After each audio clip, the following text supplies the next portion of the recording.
नमस्कार, स्वागत है आप सभी का। कैसे हैं आप सभी? तो जैसा कि आप सभी जानते हैं, 1 साल के करंट अफेयर का रिवीजन का मैंने जो है जिम्मा ज़रूर लिया था, बट बीच में तबीयत खराब हो जाने की वजह से मैं उसको कंटिन्यू नहीं कर पाया।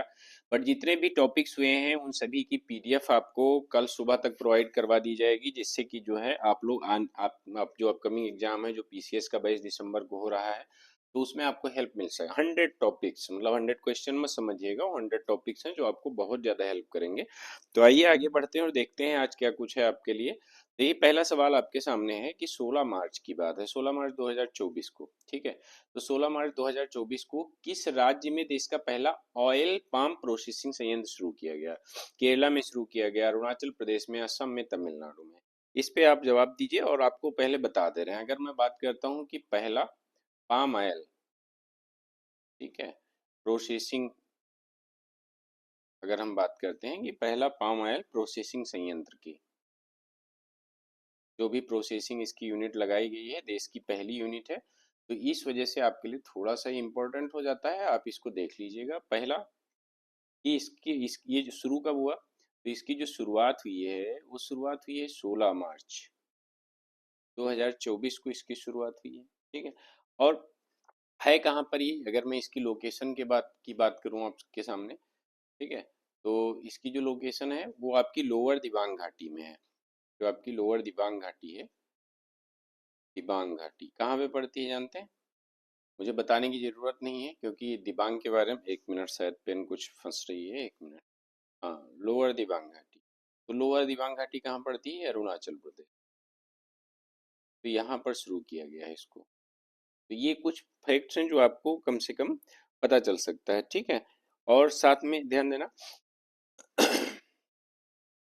इसकी जो शुरुआत की गई है, अगर मैं कंपनी की बात करूं, तो कंपनी इसकी है 3F, या 3F, चाहे हिंदी में लिख लीजिए, चाहे जैसे ऑयल पाम, इसके द्वारा इसकी शुरुआत की। ये उद्घाटन की, अगर मान लेते हैं, सपोज दैट आपसे पूछ लिया जाए कि भाई इसका उद्घाटन कब हुआ था, तो इसका उद्घाटन जो है 9 मार्च को हुआ था, 9 मार्च 2024 को। किसने किया था? पीएम ने किया था। बाद में जो है इसको 16 मार्च से यहाँ पे खैर इसको शुरुआत कर दिया गया। फैक्ट्री मैंने बताया कि अरुणाचल प्रदेश में है और पहली पाम ऑयल फैक्ट्री है, तो इस वजह से आपके लिए इम्पोर्टेंट हो जाता है कि इससे संबंधित कुछ आपसे पूछ लिया जाए। अब आप जब इस पे आते हैं तो इसका सही जवाब क्या होगा? अरुणाचल प्रदेश, ध्यान रखिएगा। दूसरा, देखिए ये सवाल थोड़ा सा बड़ा है, बट कोई दिक्कत नहीं, बढ़िया सवाल है। 15 मार्च 2024 को भी हाल ही में केंद्र सरकार द्वारा ई वाहन नीति के बारे में जो लाई गई है, तो उसके बारे में कौन सा विकल्प सही नहीं है? आपको रॉन्ग सेंटेंस बताना है, ध्यान रखिएगा। पहली चीज कि जो ये नीति है वो प्रतिष्ठित वैश्विक ईवी निर्माता जो कंपनी है, जो ईवी मैन्युफैक्चरर कंपनी है, ई वाहन क्षेत्र में निवेश को आकर्षित करने के लिए इसको लाया गया, कि जो प्रतिष्ठित कंपनियां हैं, जो ईवी मैन्युफैक्चरर हैं, तो वो कम से कम यहाँ पर निवेश करेंगे, इन्वेस्टमेंट करेंगे, इसको उनको आकर्षित करने के लिए इस नीति को लाया गया है, ठीक है। मतलब आप समझ लीजिए, उनको लुभाने के लिए। इस नीति के अंतर्गत क्या किया जाएगा, एक कंडीशन रखी गई है कि जो न्यूनतम मिनिमम जो इन्वेस्टमेंट होगा वो 4150 करोड़ का होगा, जिसको हम 500 मिलियन अमेरिकी डॉलर कह सकते हैं। दूसरा, अधिकतम निवेश की कोई सीमा नहीं है इसमें। ये बात की गई है कि मिनिमम तो इतना है, 500 मिलियन अमेरिकी डॉलर, बट हाँ, मतलब अधिकतम की कोई सीमा नहीं है। तीस, और जो फोर्थ स्टेटमेंट है वो क्या है? डी, कंपनी द्वारा दी गई जो निवेश प्रतिबद्धता है, सीमा शुल्क में छूट के लिए बैंक गारंटी द्वारा समर्थित होना आवश्यक नहीं है।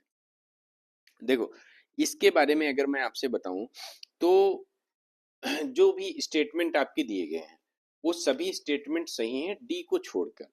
इसके बारे में क्या है कि अभी जो ई वाहन नीति आई है, आप थोड़ा सा इसके बारे में लिख दे रहा हूँ, जिससे कि हाँ आपको पता हो। फिर इसकी पीडीएफ भी दे दी जाएगी, तो एक बार आप आराम से रिवाइज कर लीजिएगा। अगर मैं ई वाहन नीति के बारे में बात करता हूँ, तो सबसे पहले इसको जो स्वीकृति दी गई है ई वाहन नीति की, वो 15 मार्च को दी गई है, जैसा कि आपका, ओ, आज कुछ गड़बड़ कर रही है पेन, एक मिनट रुकिएगा, बस एक मिनट। जो स्वीकृति दी गई है ये आपकी 15 मार्च को दी गई है, 15 मार्च 2024 को। केंद्र सरकार, ऑब्वियसली केंद्र सरकार द्वारा दी गई है। और इसका उद्देश्य क्या है? उद्देश्य आप सभी समझ सकते हैं कि भारत को ई वाहनों के निर्माण का एक गंतव्य बनाना, ठीक है। मतलब भारत को ई वाहन के लिए हब बनाना,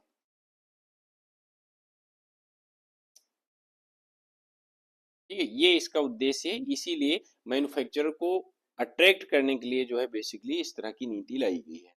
और ध्यान देना, जो ई वाहन नीति है वो ईवी निर्माता जो है उनके निवेश को आकर्षित करना इसका उद्देश्य है।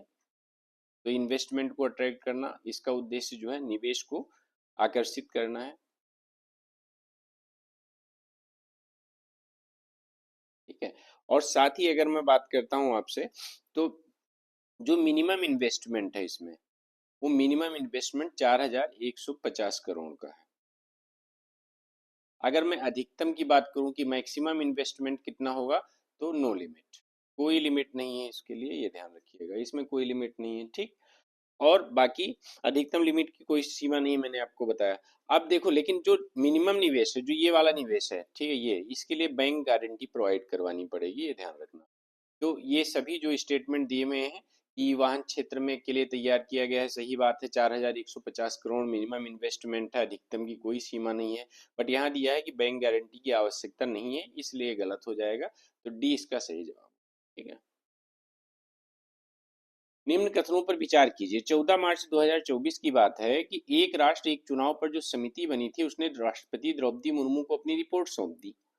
पूर्व मुख्य सतर्कता आयुक्त संजय कोठारी इस उच्च स्तरीय समिति के अध्यक्ष थे। आपको बताना है ये सही है, बी सही है, दोनों सही है, मतलब दोनों गलत हैं, आपको इसके बारे में बात करनी है। देखो, इसके बारे में बहुत कुछ आप जानते होगे, कोई मतलब ऐसा नहीं है कि हाँ। अगर मैं बात करता हूँ committee on one nation one election,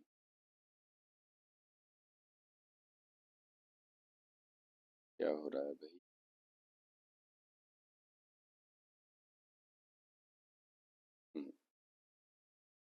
committee on one nation one election, अगर मैं इसकी बात करता हूँ, तो इस पे दो तीन चीजें आप ध्यान रखिएगा। पहली चीज कि 14 मार्च 2024 को इसने जो है रिपोर्ट दी है। रिपोर्ट इसकी कब आई? कमेंट में आप लोग बताइए कि आखिरकार इस समिति का गठन कब किया गया था। कमेंट में बताइए, देखते हैं भाई कौन बताता है जल्दी जल्दी। कमेंट में जवाब दीजिए इसका भाई। हाँ, रिपोर्ट आई है एक बार, 14 मार्च 2024 को इसकी रिपोर्ट आई है। किसको सौंपी गई? राष्ट्रपति को सौंपी गई रिपोर्ट, पहली चीज, राष्ट्रपति को रिपोर्ट सौंपी गई। अब सवाल ये उठता है कि आखिरकार इसके अध्यक्ष कौन थे। तो समिति के जो अध्यक्ष थे, वो आप सभी जानते हो कि नन अदर देन कौन था? जो पूर्व राष्ट्रपति हैं, पूर्व राष्ट्रपति श्री रामनाथ को। तो उसमें जो बी ऑप्शन दिया हुआ है वो पूरी तरह से गलत होगा। रामनाथ कोविंद, यही इसके जो है अध्यक्ष थे। बाकी समिति के कुछ और अध्यक्ष थे, मान लेते हैं आपसे स्टेटमेंट दिया जाए और पूछ लिया जाए कि ये अध्यक्ष थे नहीं थे, तो इनके बारे में भी पता होना चाहिए। ठीक है, मतलब सदस्य, अन्य सदस्य जो थे, तो अन्य सदस्यों के बारे में भी थोड़ी सी जानकारी आप रख लीजिए। पहली चीज, गृह मंत्री अमित शाह, ये इसके सदस्य थे। ठीक है, दूसरा, राज्यसभा की पूर्व नेता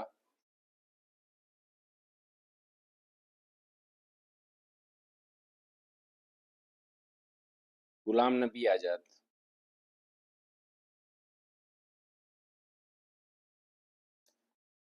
ये थे। ठीक है, और तीसरा जो है, जो इससे पहले 15th फाइनेंस कमीशन था ना, तो 15th फाइनेंस कमीशन के जो अध्यक्ष थे, अभी तो 16 मतलब चल तो 15th ही रहा है, बट जो 16th गठन गठित हो चुका है, तो एन के सिंह, ये भी इसमें थे। ठीक है, 15th फाइनेंस कमीशन के अध्यक्ष। साथ ही लोकसभा के पूर्व महासचिव थे, लोकसभा के पूर्व महासचिव,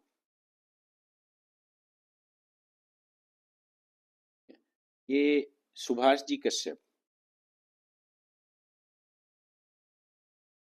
सुभाष सिंह कश्यप, ये भी इसमें थे। ठीक है, इसी तरह कुछ और चीज भी थे, जैसे हरीश साल्वे जो एडवोकेट हैं, ठीक है, ये भी इसके अध्यक्ष मतलब सॉरी सदस्य थे, एडवोकेट हरीश साल्वे। मतलब सदस्यों में पूछे तो कम से कम थोड़ा सा ध्यान रखिएगा। और जो पूर्व सीबीसी थे, पूर्व सीबीसी मुख्य सतर्कता आयुक्त संजय कोठारी, वो भी इसके सदस्य थे, संजय कोठारी। ठीक है, ध्यान रखिएगा। तो इस तरह से आप देखिए कि आप कुछ के बारे में याद रखिएगा कि पहली चीज, रिपोर्ट 14 मार्च 2024 को आई, समिति के अध्यक्ष ये थे।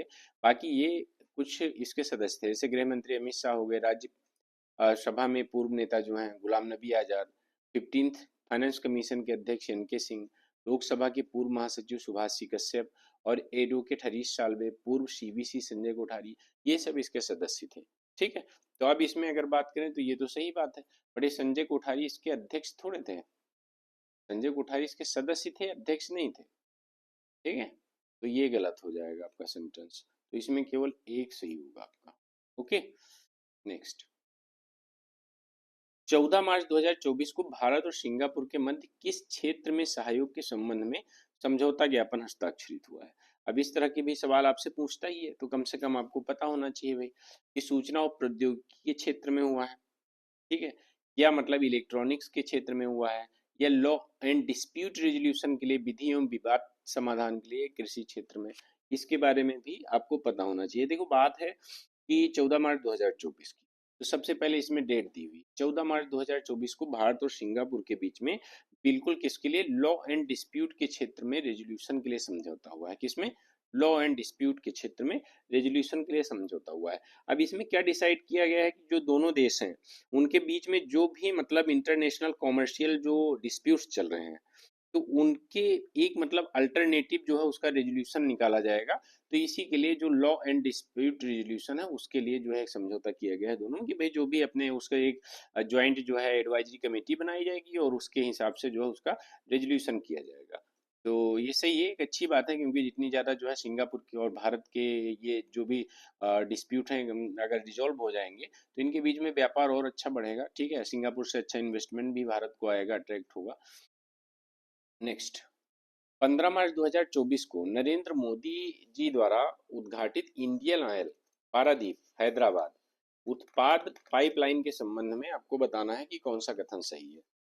विच फैक्ट इज नॉट करेक्ट, सही नहीं है बताना है आपको। Which fact is not correct in the option regarding the Indian Oil Paradip Hyderabad product pipeline. तो बेसिकली जो ये जो पारादीप और हैदराबाद प्रोडक्ट पाइपलाइन है, जो प्राइम मिनिस्टर नरेंद्र मोदी ने 5 मार्च 2024 को इनॉग्रेट किया, इसके बारे में कौन सा सही है, इसके बारे में आप बताइए फटाफट। ठीक है, कि आखिरकार कौन सा सही है। पहला स्टेटमेंट दिया है कि इंडियन ऑयल जो है पारादीप हैदराबाद उत्पाद पाइपलाइन की क्षमता 4.5 मिलियन मेट्रिक टन है। आपको सही नहीं जवाब देना है। दूसरा दिया हुआ है कि यह जो उत्पाद की पाइपलाइन है वो 1212 किलोमीटर की है, लंबी है, इतनी लंबी। तीसरा है कि यह पाइपलाइन उड़ीसा 329 किलोमीटर मतलब उड़ीसा से आंध्र प्रदेश तेलंगाना राज्यों से होकर गुजरती है। डी दिया हुआ है कि इस उत्पाद पाइपलाइन का उद्घाटन प्रधानमंत्री नरेंद्र मोदी ने आदिलाबाद तेलंगाना से किया। आपको बताना है आखिरकार इसमें से कौन सा कथन गलत है।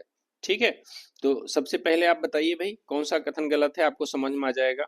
इतना जो है क्या कहते हैं क्लियर लिखा हुआ है सब चीजें कि आखिरकार कहाँ से उद्घाटन किया है, आपको बताना है। फटाफट बताइए, जल्दी बताइए।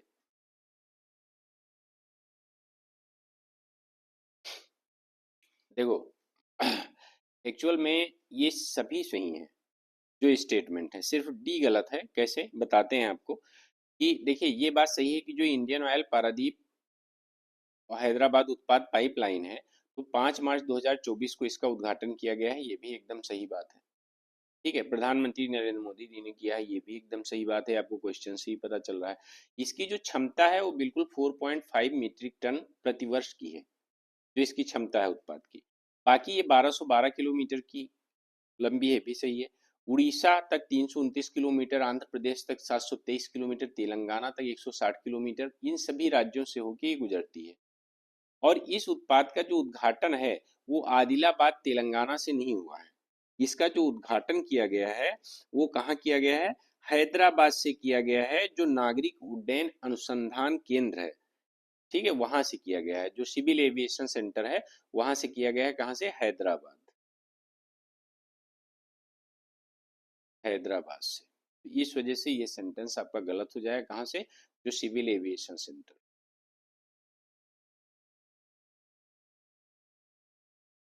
यहाँ से।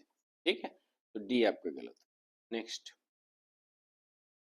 मार्च 2024 में शुरू की गई acing development of innovative technology ADITI, ADITI के नाम से शॉर्ट में अदिति समझ लीजिए कि अदिति के बारे में कौन सा कथन सत्य नहीं सत्य है, इसके बारे में आपको बताना। अदिति मत समझिएगा कि आपकी किसी फ्रेंड का नाम अदिति है तो उसके बारे में सीरियस होकर जज्बाती हो जाओ कि उसके बारे में कौन सा कथन सही है कौन सा नहीं है। नहीं नहीं भाई, ये अदिति है, लेकिन ये दूसरी अदिति है, वो आप वाली अदिति नहीं है। इसके बारे में आपको बताना है कि कौन सा सही।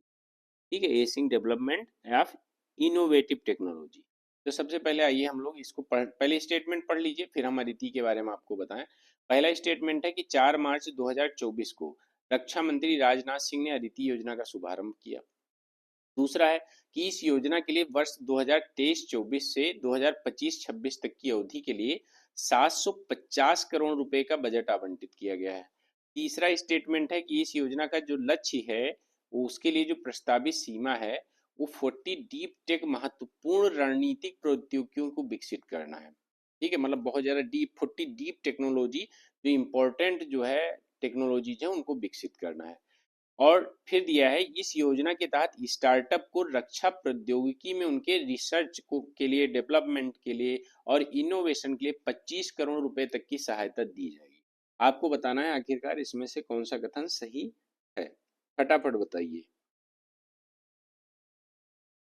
बाकी तो सब सही है, बताइए। एक गलत है, बाकी सब सही है। देखिए, सबसे पहले आइए हम इसके बारे में अदिति के बारे में आपसे बात कर लेते हैं कि आखिरकार ये अदिति क्या है। अदिति, ठीक, अदिति का जो शुभारंभ हुआ है वो 4 मार्च को किया गया, मतलब इसकी जो शुरुआत की गई है वो कब की गई है, 4 मार्च 2024 को इसकी शुरुआत की। इसलिए की गई, स्टार्टअप में जो बेसिकली डिफेंस डिफेंस जो टेक्नोलॉजी है उसमें मतलब स्टार्टअप को बढ़ावा देने का उद्देश्य था। ठीक है, कि बेसिकली जो डिफेंस टेक्नोलॉजी है उसमें रिसर्च, डेवलपमेंट और इनोवेशन के लिए। ठीक है, इसके लिए डिफेंस टेक्नोलॉजी, ये रक्षा प्रौद्योगिकी, डिफेंस टेक में क्या करना है, स्टार्टअप को लाना है। इसलिए पहली चीज रिसर्च के लिए, डेवलपमेंट के लिए और साथ में इनोवेशन के लिए, ये इसका उद्देश्य है, इसका अदिति का। ठीक, और इसका जो शुभारंभ किया फिलहाल के लिए किसने किया, रक्षा मंत्री राजनाथ सिंह ने इसका शुभारंभ किया।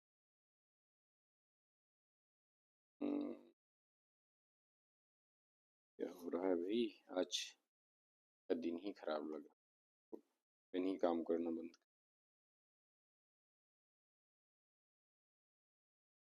चलती है तो बहुत धड़ाके से चलती है, नहीं तो नहीं चलती। क्या है वो, चलो हाँ। तो इसका शुभारंभ किसने किया, रक्षा मंत्री राजनाथ सिंह ने।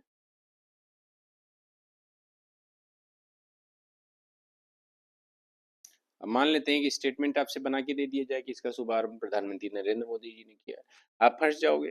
तो रक्षा मंत्री राजनाथ सिंह ने किया है। और इसमें क्या किया जाएगा, जो स्टार्टअप हैं, स्टार्टअप को 25 करोड़ तक की सहायता दी जाएगी।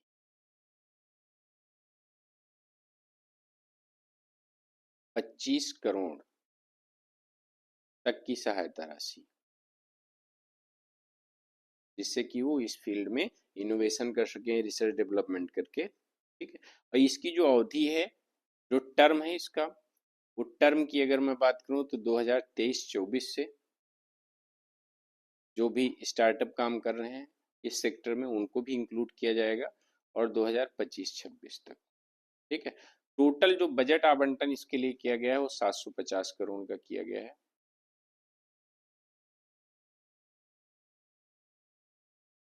750 करोड़ इसका बजट आवंटन। ठीक है, और इसमें क्या किया जाएगा, जो समय सीमा है, ये समय सीमा जो 2023-24 से 2025-24 तक, इसमें क्या किया जाएगा, 30 डीप टेक। ठीक है, 30 डीप टेक को जो है क्या किया जाएगा, इनका इनको विकसित किया, विकसित करना, ये इसका उद्देश्य होगा, 30 डीप टेक। अब इधर देखो, देखो ये बात तो, अरे यार क्या हो रहा है, आज पेन भी बेइज्जती करा रही। चलो हटो। देखो ये भी गुस्सा है सब आज, नहीं हो रहे हैं, गायब भी नहीं। हट जाओ भाई। आज प्रॉब्लम है, कुछ सिस्टम एरर है या माउस से काम नहीं कर रहा है। चलो देखो, 4 मार्च 2024 को अदिति का शुभारंभ किया गया, एकदम सही बात है। 2023-24 से 2025 तक क्या करना है, 30 डीप टेक क्रिटिकल टेक्नोलॉजीज का विकसित करना है। 30 कितने, 30, इसलिए ये गलत हो जाएगा, 30 है। और दूसरी चीज, इसके लिए बजट आवंटन 750 करोड़ किया गया है, एकदम बिल्कुल सही बात है। साथ ही इस स्टार्टअप के तहत टोटल 25 करोड़ की सहायता भी, अनुदान सहायता की भी बात की। अब तीसरा को हटा के बाकी सब सही है, तो कौन सा आएगा, 1, 2, 4, सी इसका सही जवाब आ जाएगा। ठीक है, समझ गए, सी सही जवाब आ जाएगा। नेक्स्ट, 2 मार्च 2024 को भारत सरकार और त्रिपुरा सरकार और अन्य स्टेक होल्डर्स के बीच एक त्रिपक्षीय समझौता हुआ है। इस समझौते पर हस्ताक्षर करने वाला तीपरा के संस्थापक का क्या नाम है। आखिरकार ये तीपरा कौन है, इसके संस्थापक कौन है।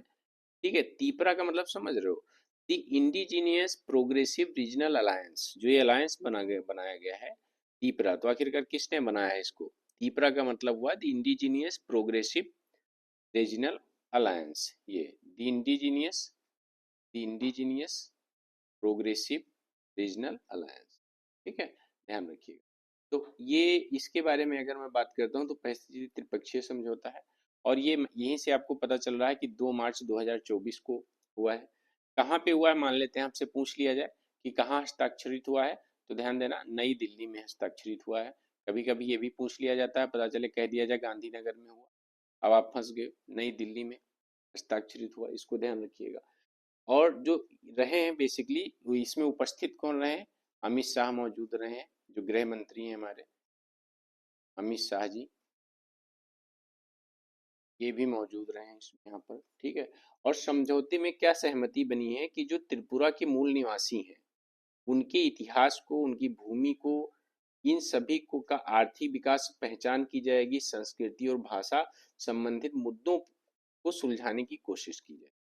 और इसी वजह से तीपरा की ओर से समझौता हस्ताक्षर किया गया, और इसके जो संस्थापक रहे हैं प्रद्युत देव वर्मा रहे हैं। ठीक है, ये प्रद्युत देव, ये अब इसका उद्देश्य है कि ध्यान देना कि जो त्रिपुरा सरकार है, त्रिपुरा में जो भी सौहार्द की भावना बनाए रखते हुए जो भी इनके मुद्दे हैं, चाहे वो राजनीतिक अधिकार हो, चाहे उनके भूमि से संबंधित हो, चाहे इनका इतिहास हो, चाहे इनकी आर्थिक विकास हो, संस्कृति हो, भाषा हो, इन सभी से संबंधित जो भी मुद्दे हैं उनको सुलझाने का कोशिश की जाएगी। इसीलिए इसमें ये बेसिकली त्रिपुरा और त्रिपुरा सरकार और साथ में भारत सरकार, इनके बीच में ये समझौता हस्ताक्षरित। ठीक है, मार्च 2024 में प्रधानमंत्री नरेंद्र मोदी जी द्वारा पश्चिम बंगाल के हुगली जिले में विभिन्न विकास परियोजनाओं का लोकार्पण किया और शिलान्यास किया गया। इन योजनाओं पर कितना व्यय किया जाएगा, 6400 करोड़, 6800 करोड़, 7200 करोड़ या 7500 करोड़, आपको इसके बारे में जवाब देना। देखो इसमें बात है, ये 1 मार्च 2024 की बात है, पश्चिम बंगाल में जो ये परियोजनाएं लाई गई हैं, ये 1 मार्च 2024 को इसका, इन परियोजनाओं का उद्घाटन हुआ।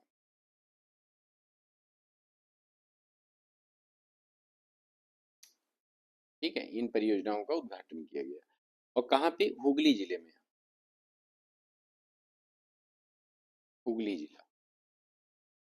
अब मान लेते हैं और कुछ पूछ लिया जाए डीप में, तो इसमें एक शहर है हुगली जिले में पड़ता है, आराम बाग, नाम ही है आराम बाग, मत समझना कि वहाँ के लोग आराम ही करते हैं, आराम बाग शहर, यहाँ पर जो है इनकी सब शुभारंभ की गई। और ये जो परियोजनाएं जो शुरू की गई, जिनका शिलान्यास किया गया इन परियोजनाओं का, ठीक है, वो है टोटल 7200 करोड़ की, कितनी, ध्यान रखिएगा, 7200 करोड़ की परियोजनाएं।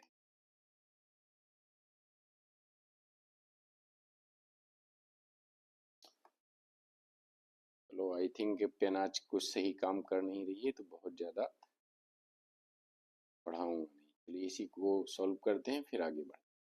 ठीक है, आरामबाग में, आरामबाग जो शहर है यहाँ पर। और ये योजनाएं कितनी है, 7200 करोड़।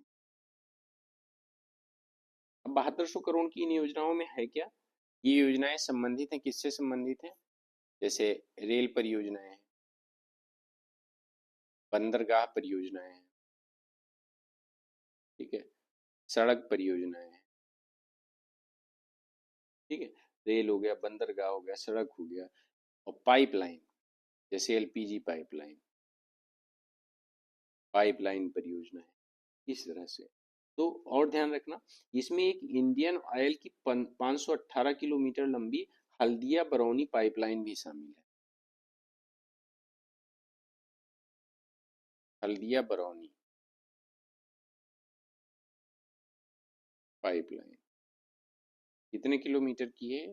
ये 518 किलो, ध्यान रखिए। तो इसमें क्या आएगा, ये सी इसका सही जवाब होगा, 72।